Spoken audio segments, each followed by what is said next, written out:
ओम श्री परमात्मने नमः। नवा अध्याय। उसके उपरांत श्री कृष्ण भगवान बोले, हे अर्जुन, तुझ दोष दृष्टि रहित भक्त के लिए इस परम गोपनीय ज्ञान को रहस्य के सहित कहूंगा,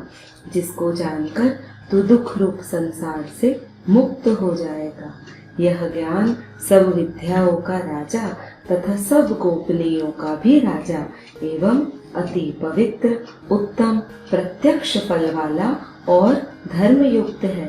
साधन करने को बड़ा सुगम और अविनाशी है। हे परंतप, इस तत्व ज्ञान रूप धर्म में श्रद्धा रहित पुरुष मेरे को न प्राप्त होकर मृत्यु रूप संसार चक्र में भ्रमण करते हैं। हे अर्जुन, मुझ सच्चिदानंद घन परमात्मा से यह सब जगत जल से बर्फ की सदृश परिपूर्ण है और सब भूत मेरे अंतर्गत संकल्प के आधार स्थित है। इसीलिए वास्तव में मैं उनमें स्थित नहीं हूँ और वे सब भूत मेरे में स्थित नहीं है।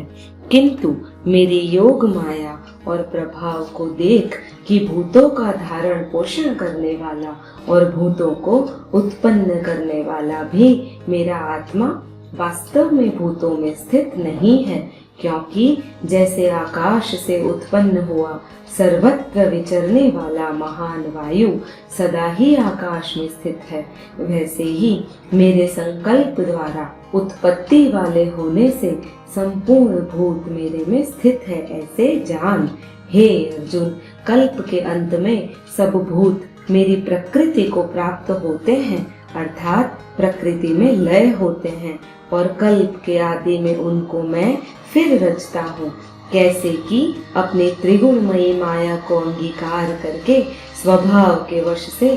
परतंत्र हुए इस संपूर्ण भूत समुदाय को बारंबार उनके कर्मों के अनुसार रचता हूँ। हे अर्जुन, उन कर्मों में आसक्ति रहित और उदासीन के सदृश स्थित हुए मुझ परमात्मा को वे कर्म नहीं बांधते हैं। हे अर्जुन, मुझ अधिष्ठाता सकाश के यह मेरी माया चराचर सहित सर्व जगत को रचती है और इस ऊपर कहे हेतु से ही यह संसार आवागमन रूप चक्र में घूमता है। ऐसा होने पर भी संपूर्ण भूतों के महान ईश्वर रूप मेरे परम भाव को न जानने वाले मूढ़ लोग मनुष्य का शरीर धारण करने वाले मुझ परमात्मा को तुच्छ समझते हैं, अर्थात अपनी योग माया से संसार के उद्धार के लिए मनुष्य रूप में विचरते हुए को साधारण मनुष्य मानते हैं, जो कि वृथा आशा, वृथा कर्म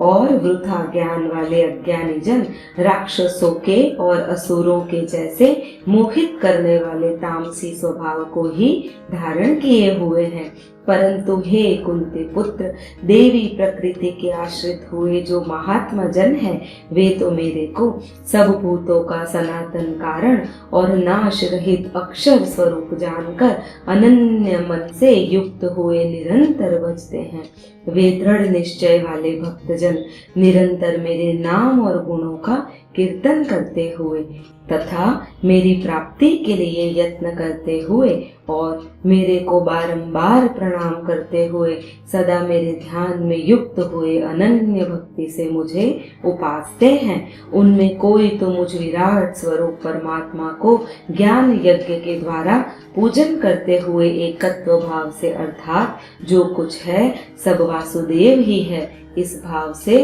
उपासते हैं, और दूसरे पृथकत्व भाव से अर्थात स्वामी सेवक भाव से, और कोई कोई बहुत प्रकार से भी उपासते हैं। किंतु क्रतु अर्थात श्रौत कर्म मैं हूँ, यज्ञ अर्थात पंच महायज्ञादि स्मार्त कर्म मैं हूँ, स्वधा अर्थात पितरों के निमित्त दिया जाने वाला अन्न मैं हूँ, औषधि अर्थात सब वनस्पतियां मैं हूँ, एवं मंत्र मैं हूँ, ध्रुत मैं हूँ, अग्नि मैं हूँ, और हवन रूप क्रिया भी मैं ही हूँ। हे अर्जुन, मैं ही इस संपूर्ण जगत का धाता अर्थात धारण पोषण करने वाला एवं कर्मों के फल को देने वाला तथा पिता माता पितामह हूँ, और जानने योग्य पवित्र ओमकार तथा ऋग्वेद, सामवेद और यजुर्वेद भी मैं ही हूँ। हे अर्जुन, प्राप्त होने योग्य तथा भरण पोषण करने वाला,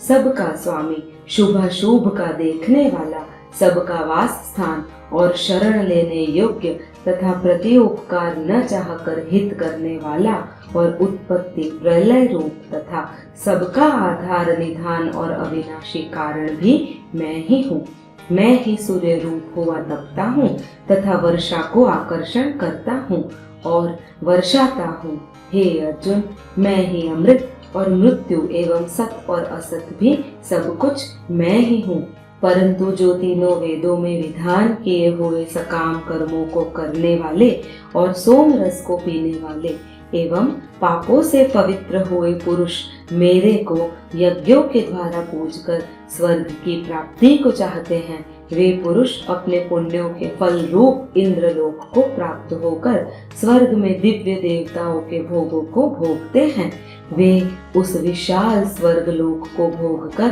पुण्य क्षीण होने पर मृत्यु लोक को प्राप्त होते हैं। इस प्रकार स्वर्ग के साधन रूप तीनों वेदों में कहे हुए सकाम कर्म के शरण हुए और भोगों की कामना वाले पुरुष बारंबार जाने आने को प्राप्त होते हैं, अर्थात पुण्य के प्रभाव से स्वर्ग में जाते हैं और पुण्य के क्षीण होने से मृत्यु लोक में आते हैं। जो अनन्य भाव से मेरे में स्थित हुए भक्तजन मुझ परमेश्वर को निरंतर चिंतन करते हुए निष्काम भाव से भजते हैं, उन नित्य एक ही भाव से मेरे में स्थिति वाले पुरुषों का योग क्षेम मैं स्वयं प्राप्त कर देता हूँ। हे अर्जुन, यद्यपि श्रद्धा से युक्त हुए जो सकामी भक्त दूसरे देवताओं को पूजते हैं, वे भी मेरे को ही पूजते हैं, किंतु उनका वह पूजना अविधि पूर्वक है, अर्थात अज्ञान पूर्वक है,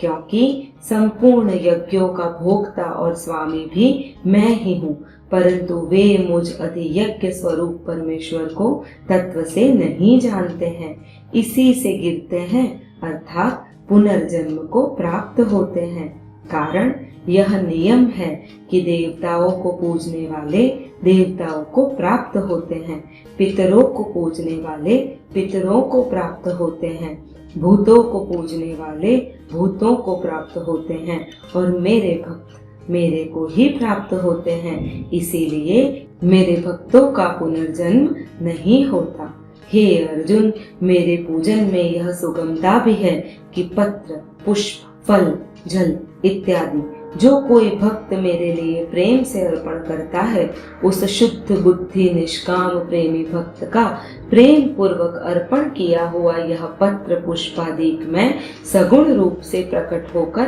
प्रीति सहित खाता हूँ। इसीलिए हे अर्जुन, तू जो कुछ कर्म करता है, जो कुछ खाता है, जो कुछ हवन करता है, जो कुछ दान देता है, जो कुछ स्वधर्माचरण रूप तप करता है, वह सब मेरे अर्पण कर। इस प्रकार कर्मों को मेरे अर्पण करने रूप संन्यास योग से युक्त हुए मन वाला तू शुभाशुभ फल स्वरूप कर्म बंधन से मुक्त हो जाएगा और उनसे मुक्त हुआ मेरे को ही प्राप्त होवेगा। यद्यपि मैं सब भूतों में समभाव से व्यापक हूँ, न कोई मेरा अप्रिय है और न प्रिय है, परंतु जो भक्त मेरे को प्रेम से भजता है वे मेरे में और मैं भी उनमें प्रत्यक्ष प्रकट हूँ। मेरी भक्ति का और भी प्रभाव सुन। यदि कोई अतिशय दुराचारी भी अनन्य भाव से मेरा भक्त हुआ मेरे को निरंतर भजता है, वह साधु ही मानने योग्य है,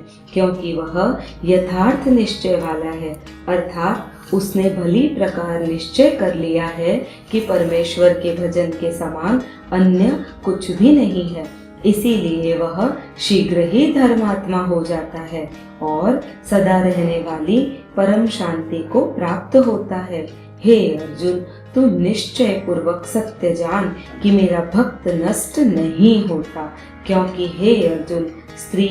वैश्य और शूद्रादिक तथा पाप योनि वाले भी जो कोई होवे वे भी मेरे शरण होकर तो परम गति ही प्राप्त करते हैं। फिर क्या कहना है कि पुण्यशील ब्राह्मण जन तथा राजर्षि भक्त जन परम गति को प्राप्त होते हैं। इसीलिए तू सुख रहित और क्षण भंगुर इस मनुष्य शरीर को प्राप्त होकर निरंतर मेरा ही भजन कर। अर्थात मनुष्य शरीर बड़ा दुर्लभ है, परंतु हे नाशवान और सुख रहित, इसीलिए काल का भरोसा न करके तथा अज्ञान से सुख रूप भासने वाले विषय भोगों में न फंसकर निरंतर मेरा ही भजन कर। केवल मुझ सच्चिदानंद धन वासुदेव परमात्मा में ही अनन्य प्रेम से नित्य निरंतर अचल मन वाला हो और मुझ परमेश्वर को ही श्रद्धा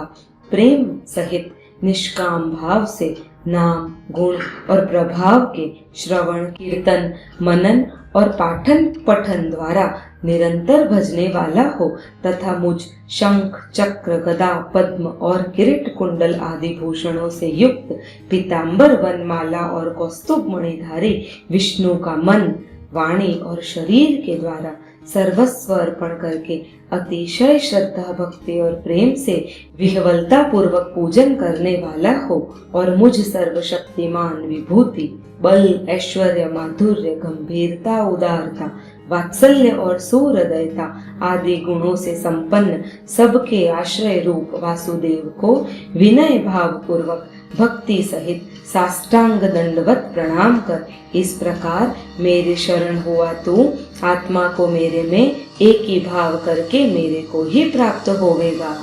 इति श्रीमद् भगवद गीता रूपी उपनिषद एवं ब्रह्म विद्या तथा योग शास्त्र विषयक श्री कृष्ण और अर्जुन के संवाद में राज विद्या राजगुह्य योग नामक 9वां अध्याय।